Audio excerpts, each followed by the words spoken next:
Salut, c'est François, bienvenue sur cette nouvelle vidéo de l'émerveillement nature consacrée au potager en janvier. Allez, c'est parti!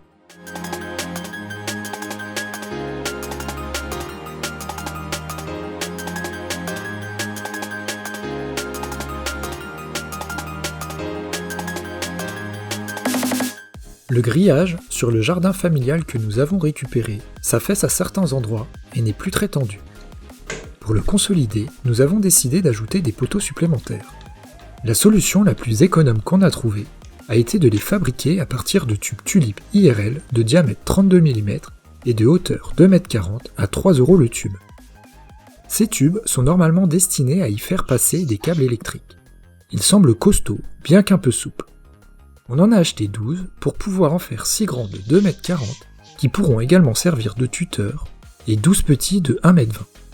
Je les ai percés tous les 25 cm pour pouvoir y passer des fils au besoin.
J'ai essayé de mieux enfoncer les poteaux existants et ai introduit les nouveaux à travers les mailles du grillage, tantôt maille au-dessus, tantôt maille en dessous, afin que le tout tienne correctement.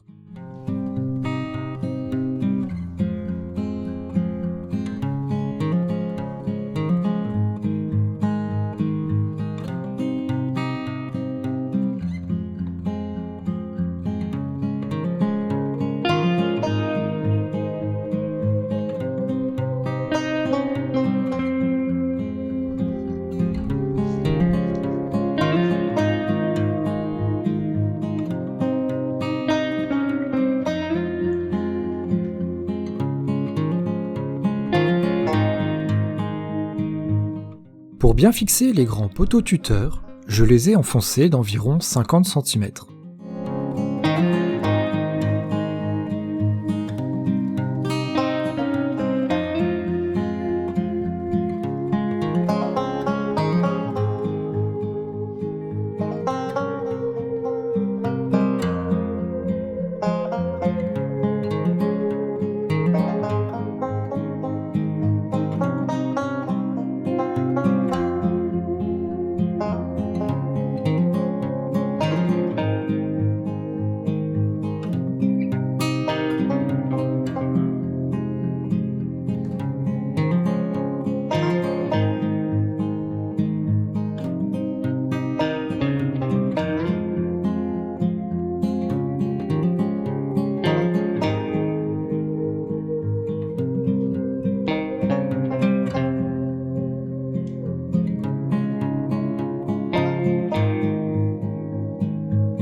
Voici le résultat une fois les nouveaux poteaux insérés.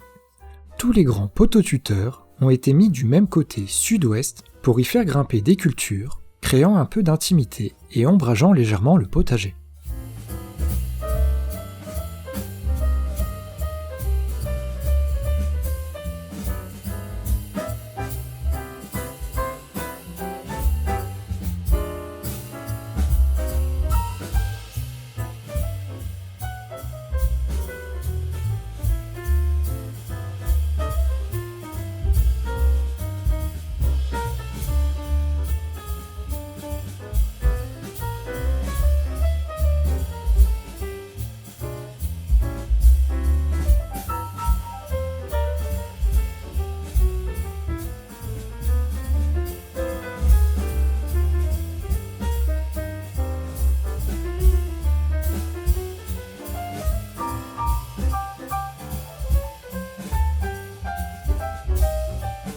Pour rafistoler le grillage, j'ai utilisé au maximum les éléments du grillage déjà présents, ainsi que des petits bouts de fil de fer plastifiés.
Nous avons fabriqué, il y a plus d'1 an et demi, un lombricomposteur dans notre cave à l'aide de bacs en polystyrène récupérés en poissonnerie.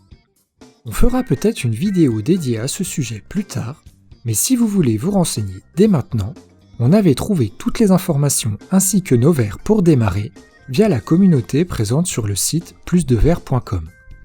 Dans un lombricompost mûr, les vers ont transformé une bonne partie des éléments organiques en éléments minéraux.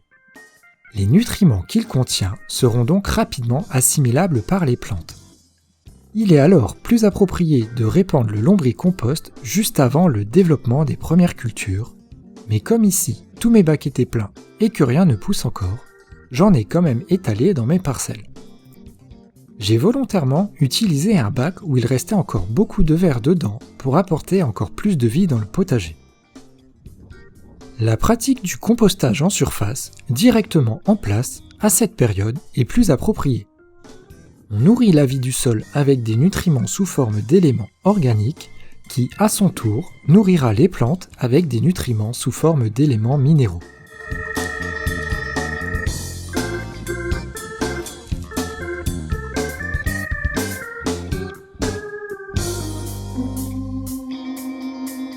La taille de fructification du pêcher se pratique généralement en janvier-février avant le départ de la végétation. On était donc dans la bonne période pour le tailler, mais ici je l'ai plutôt fait dans l'optique de dégager le passage. Les branches coupées auraient pu être broyées pour servir de paillage, mais attention, il s'agit pour la plupart de bois lignifié donc très riche en carbone, à ne pas confondre avec le BRF, bois raméal fragmenté, qui lui est réalisé avec les jeunes rameaux peu lignifiés. Pour décomposer les matières riches en carbone, la vie du sol va consommer de l'azote. S'il y a trop de matière carbonée par rapport aux matières azotées, il y a un risque de consommer tout l'azote du sol, qui ne sera plus disponible pour les plantes, entraînant une grosse baisse de rendement là où les premières années. C'est ce que l'on appelle la fin d'azote, FAIM. Ici, je me contente de faire du petit bois pour allumer le barbecue à la belle saison.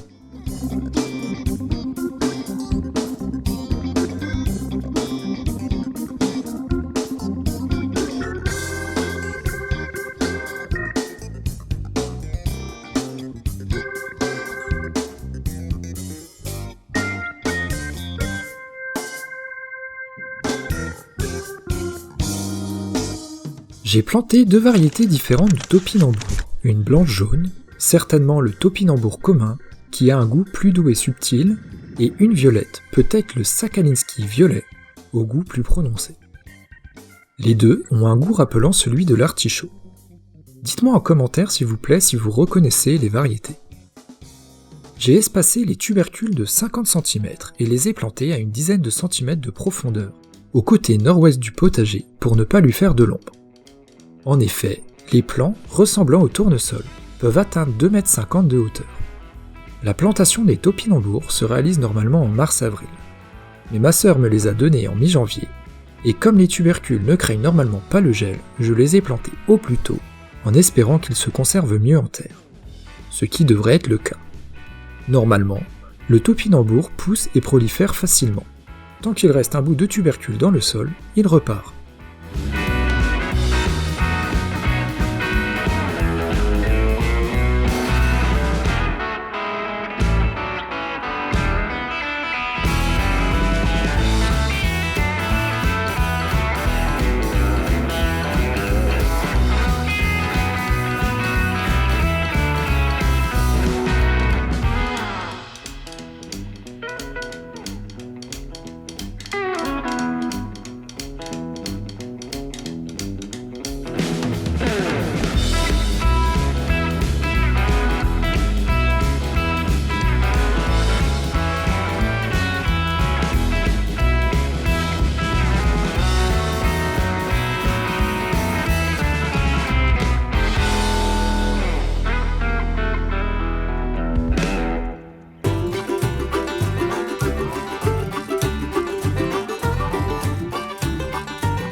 Pour consolider les grands poteaux tuteurs et servir d'appui à des cultures grimpantes, je les ai reliés par du fil de tension de 2,4 mm de diamètre à 9,50 € la bomie de 100 mètres.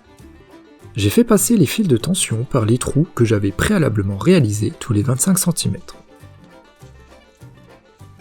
Aux extrémités, je les ai accrochés directement au grillage ou les ai fixés par des sardines de 7 mm de diamètre et 220 mm de longueur, en acier zingué à 5,90 € les 6.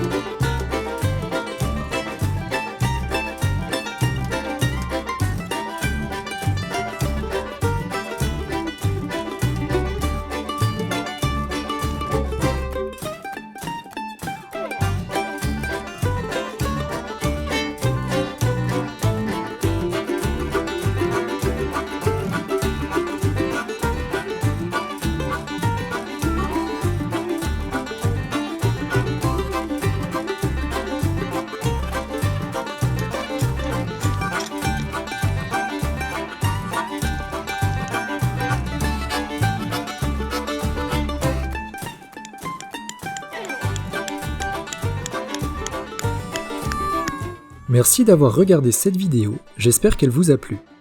Pour aider au lancement de cette chaîne YouTube, l'émerveillement nature, pensez à liker, partager et vous abonner. C'est encore plus important au début que par la suite. En attendant la prochaine vidéo qui portera sur les activités du potager en février, avec les tout premiers semis, on se retrouve sur l'espace commentaire. N'hésitez pas à y partager vos remarques et questions, j'essaierai d'y répondre. Allez, à la prochaine, et n'oubliez pas de vous émerveiller. Bisous!